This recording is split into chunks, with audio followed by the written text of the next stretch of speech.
diibaratkan dengan makan bangkai. Bangkai itu kan tidak bisa berbuat apa-apa. Dia tidak tahu siapa yang makan dagingnya, betul nggak? Itu bangkai. Sama juga kalau orang ngomong di belakang, kita mau ngomong apapun orang itu nggak tahu kan ngomongnya di belakang, kita nggak tahu. Jadi sama diibaratkan seperti bangkai, sebuah perbuatan yang sangat menjijikkan. Jadi inilah yang menjadi pemecah belah ukhuwah Islamiyah.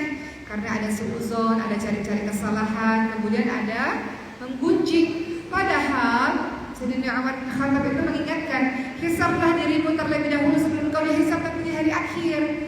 Artinya sekarang ini sibuk cari kesalahan diri sendiri.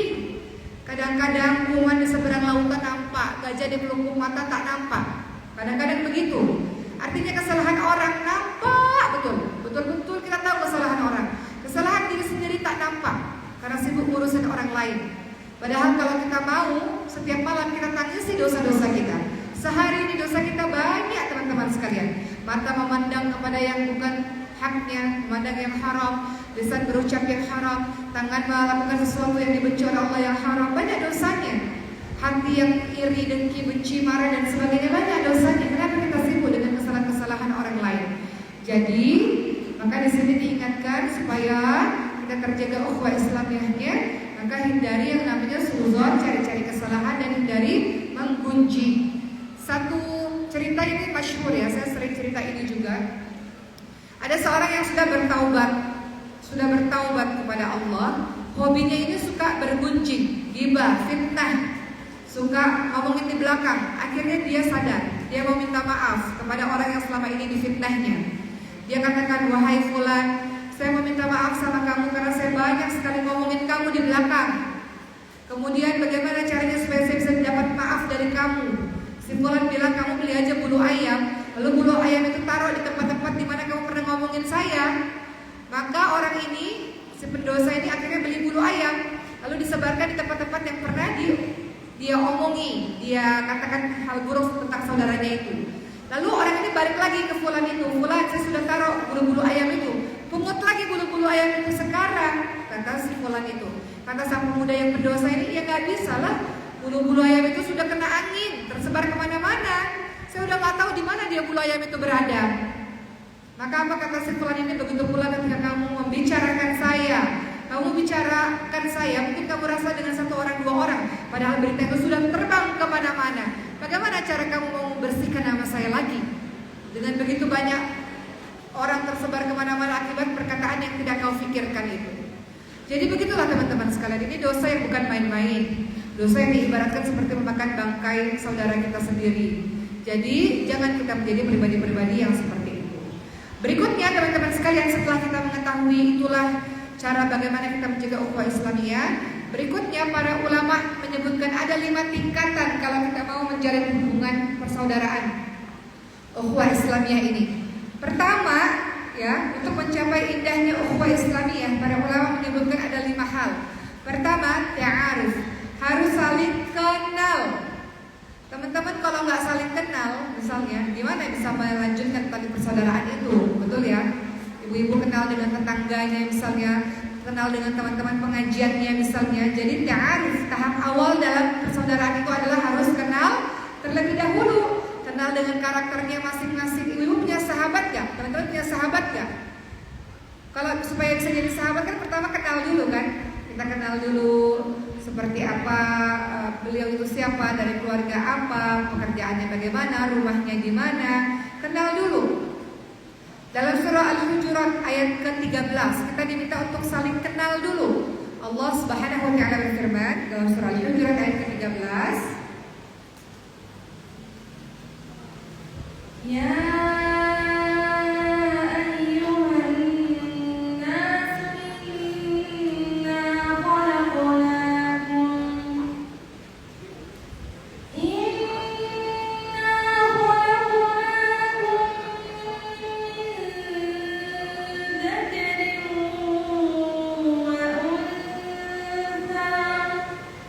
وجعلناكم شعوبا وقبائل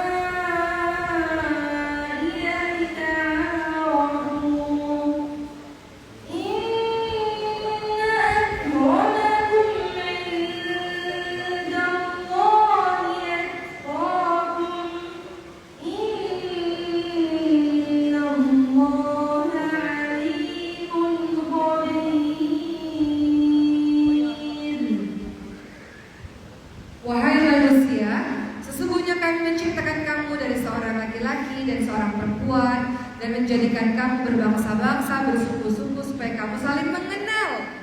Supaya saling mengenal. Kalau saling mengenal jadi nggak prasangka lagi. Kalau nggak kenal jadi prasangka buruk, menduga-duga, curiga, betul nggak? Kenapa kita bisa curiga, kita bisa suzon, kita bisa nggak suka sama orang? Karena kita belum kenal. Apa kata Allah? Supaya kamu saling mengenal. Sesungguhnya orang yang paling mulia di antara kamu di sisi Allah adalah orang yang paling bertakwa di antara kamu. Sesungguhnya Allah Maha mengetahui lagi Maha penyayang. Jadi harus saling kenal terlebih dahulu. Kadang-kadang kalau nggak kenal kita prasangka buruk. Sombongnya orang itu nggak pernah senyum. Misalnya nih Bu, saya ini kan minusnya banyak ya Bu ya. Kalau nggak pakai kacamata, saya nggak bisa lihat ibu semua di depan saya nih, burem semuanya. Terus saya nggak senyum sama ibu-ibu. Terus ibu bilang, sombong ya. Ukti Oki itu sombong sekali, nggak senyum. Karena nggak kenal, jadi nggak tahu. Coba kalau kenal, oh ternyata matanya rabun, jadi wajar nggak senyum, gitu kan Bu? Kalau nggak kenal jadi prasangka, bener nggak? Saya punya cerita, ada di sekitar saya lah. Ini kisah nyata nih. Orang-orang mengatakan, si bapak itu kalau parkir mobil selalu di tengah jalan, nggak di tepi, jadi menyulitkan orang. Jadi orang-orang benci, orang-orang sebel, karena nggak tahu, nggak kenal. Setelah kenal, saya tanya sama Pak RT, kejadian ini ceritakan sama Pak RT. Pak RT menceritakan setelah kenal, ternyata itu bapak udah tua, nggak ngerti cara parkir, nggak tahu cara parkir yang benar, yang di samping yang benar itu gimana, nggak tahu caranya. Beliau udah tua, beliau nggak ngerti cara parkir. Jadi kalau udah kenal kan, kalau gitu kita bantu, betul nggak? Kalau kita nggak kenal, banyak prasangka, banyak suuzon. Kenapa ya dia begitu, dia begini? Karena nggak kenal. Maka teman-teman sekalian, supaya kita bisa mendapatkan persaudaraan yang baik, tahap pertama itu ta'aruf, saling mengenal. Setelah mengenal, kedua jadi tafahum, saling memahami. Betul? Seperti yang saya kisahkan tadi, jadi saling paham. Misal, tetangga saya nggak pernah keluar rumah misalnya, nggak pernah bergaul dengan tetangga-tetangga lainnya. Mungkin memang beliau itu misalnya di rumahnya memang mungkin dalam seminggu cuma 2 hari mungkin. Sisanya beliau punya tugas kemana-mana mungkin. Atau mungkin beliau sakit misalnya, kita nggak pernah tahu beliau sakit dan nggak bisa keluar rumah misalnya. Jadi pertama kenal dulu, kemudian memahami. Jadi yang kedua tahapan dalam bersaudara itu tafahum, yaitu saling memahami. Ya, jadi bukan hanya sekedar kenal nama, alamat, fisik dan sebagainya, tapi sudah sampai tahap memahami. Kenapa ya dia berbuat begitu? Apa ya kekurangan dia, apa kelebihan dia ya? Apa yang dia suka, apa yang dia nggak suka ya? Kalau dia nggak suka, saya nggak lakuin, memahami, teman-teman sekalian. Kemudian selain memahami, yang ketiga adalah ta'awun, saling tolong menolong. Jadi tingkatannya pertama kenal dulu, setelah kenal jadi saling paham, udah paham jadi saling tolong menolong, betul nggak? Contoh misalnya waktu lagi COVID kemarin, kan beritanya banyak tuh. Kita kenal sama tetangga kita, ya Allah dia COVID sekeluarga kasihan, nggak bisa beli makan, nggak bisa beli bahan makanan dan sebagainya. Kita memahami kondisi itu, kemudian kita saling tolong. Ada tetangga-tetangga yang ngasih makanan di depan pintu rumah misalnya, saling tolong menolong, ya. Wa ta'awanu 'alal birri wat taqwa, kata Allah, saling tolong menolong dalam kebaikan dan takwa. Bagaimana kalau mau nolong kalau kita nggak kenal? Bagaimana mau tolong kalau kita nggak paham kondisinya? Betul ibu sekalian? Jadi tingkatan persaudaraan pertama apa? Ta'aruf, saling kenal. Kemudian yang kedua, tafahum, saling memahami. Ketiga, ta'awun, saling tolong menolong. Setelah saling tolong menolong, ya apa kata Rasul? Perumpamaan kaum mukmin dalam sikap saling mencintai, mengasihi dan menyayangi seumpama tubuh. Jika satu anggota tubuh sakit, maka anggota tubuh lain akan susah tidur atau merasakan demam. Keempat, selain tolong menolong, saling menanggung beban. Takaful, saling menanggung beban. Inilah ukhuwah Islamiyah yang sangat tinggi, yaitu rasa sedih dan rasa senang diselesaikan sama-sama. Bukan SMS, senang lihat orang lain sedih, sedih lihat orang lain senang. Ada nggak begitu? Itu namanya dengki. Lihat orang lain bahagia, dia benci, dia nggak suka. Lihat orang lain susah, dia happy, dia senang. Ada nggak? Itu namanya dengki, iri, hasad, dengki. Tapi kalau persaudaraan yang betul adalah saling menanggung beban, takaful. Dia sedih, kita sedih. Apa yang kita bisa bantu, apa yang kita bisa tolong, bagaimana meringankan bebannya misalnya. Dia bahagia, dia sukses, dia berhasil, kita ikut turut bahagia. Itu yang dinamakan persaudaraan sesama Islam, ketinggian ukhuwah Islamiyah. Dalam hadis Rasul disebutkan, barang siapa yang melapangkan satu kesusahan dunia dari seorang mukmin, maka Allah melapangkan darinya satu kesusahan di hari kiamat. Barang siapa memudahkan urusan orang yang kesulitan, maka Allah memudahkan baginya dari kesulitan di dunia dan di akhirat. Ya, jadi kita buat baik itu bukan buat siapa-siapa, buat diri kita sendiri. Kita tolong orang lain, Allah tolong kita. Kelima, ini yang paling luar biasa, tingkatan tertinggi dalam ukhuwah Islamiyah, yaitu itsar. Apa itu itsar? Mendahulukan kepentingan saudaranya di atas kepentingan dirinya sendiri. Itsar.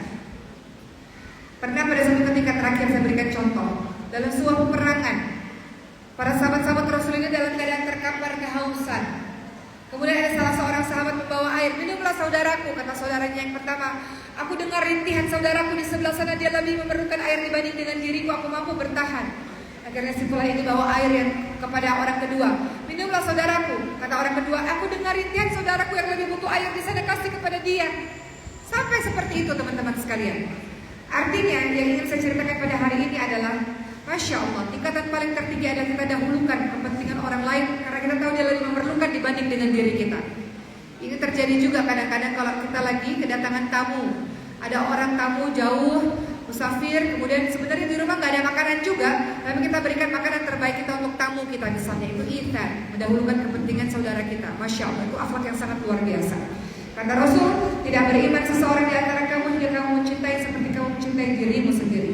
Terakhir dari saya teman-teman sekalian, Rasulullah SAW ingatkan, jangan kalian saling menghasut, jangan kalian saling menipu, jangan saling membenci, jangan saling membelakangi, jangan membeli barang yang telah dibeli orang-orang lain. Jadilah hamba-hamba Allah yang bersaudara. Orang muslim adalah saudara bagi muslim lainnya. Karena itu kalian tidak boleh saling menzalimi, tidak boleh saling menelentarakan, tidak boleh saling membohongi, tidak boleh saling melecehkan. Takwa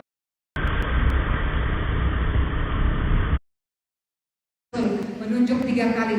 Cukuplah seseorang dikategorikan jahat apabila dia menghina saudaranya sesama muslim. Darah, harta, dan kehormatan muslim suci terpelihara, tidak boleh diganggu, saling menjaga satu sama lain.